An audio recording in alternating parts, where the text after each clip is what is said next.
I was bonded 6 months ago, and the more I have spoken about feminism, the more I have realized that fighting for women's rights has too often become synonymous with man-hating.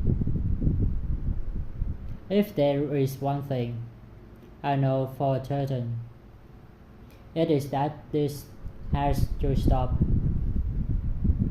For the record, feminism by definition is the belief that men and women should have equal rights and opportunities.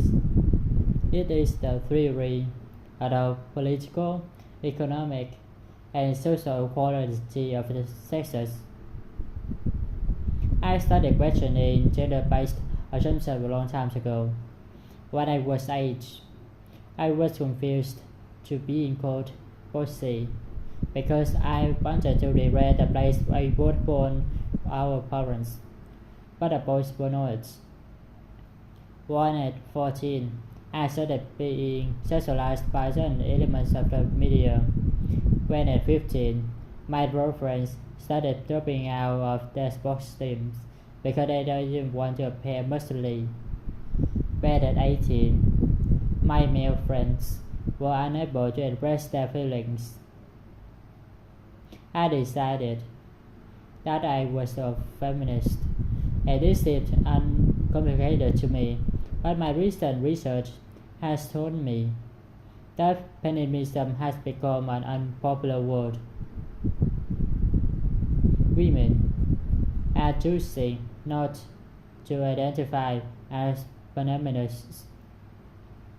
Apparently, I am among the ranks of women whose expressions are seen as too strong, too aggressive, isolating, and anti-man, unattractive. Why has the word become such an uncomfortable one? I am Fabian, and I think it is right that as a woman I am treated the same as my male counterparts. I think it is right, but I should be able to make decisions about my own body. I think it's right, but women being involved on my behalf in the policies and decisions that will affect my life.